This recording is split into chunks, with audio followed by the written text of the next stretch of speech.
We know that especially the bigger member states like Spain, like France, like Germany, like the UK, that they are only interested in their own power as a big member state.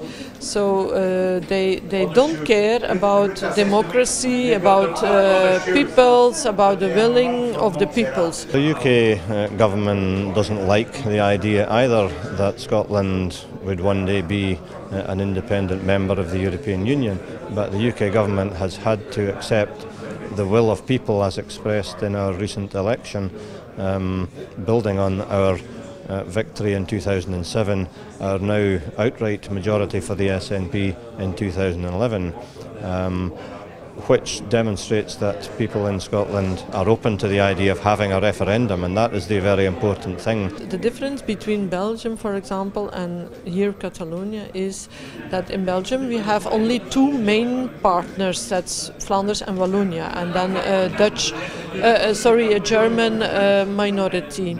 But that's not a problem. So the moment that we choose for independence, then we need an agreement with the other parts in Belgium. And at that moment, the moment that we have an agreement between the two parts, then Belgium will disappear. And here in Catalonia, Spain will not disappear, of course, and that's the difference. That's why we say we don't want a revolution, we want an evolution. So for us, we know our final goal is independence. Everybody knows that, an independent state in a democratic European Union. But maybe the next step could be a confederal system, that we say, okay, maybe the Walloons are not that far. That's the first problem. And the second problem is that, for example, competences like defense, like asylum and migration, we don't want to split it up into two parts, because in the following years Europe will be responsible for these competences. The election result that we have had recently in Scotland has given a push to our process and has made a big difference to the attitude of the unionist parties in Scotland. Before the election in May, all three of the UK unionist parties in Scotland were against the idea of even having a referendum on independence.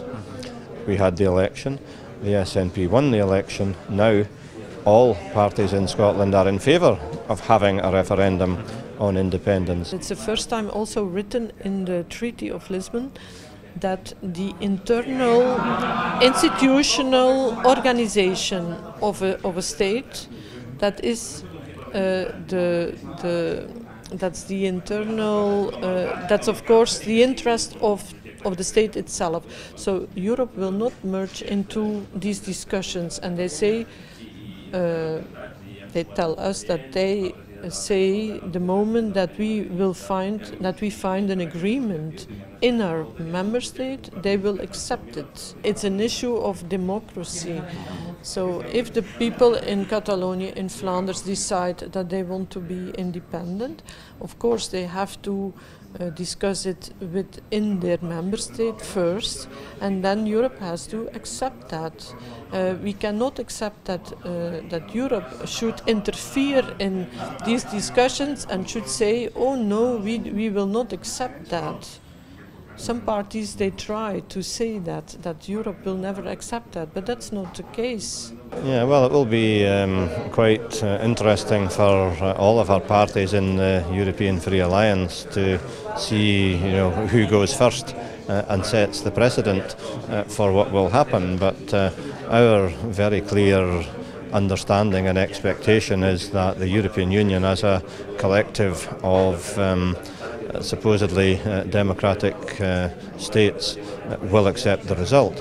But of course the thing about Scotland and about Catalonia is that we are already part of the European Union. We already meet all of the membership criteria for European Union membership.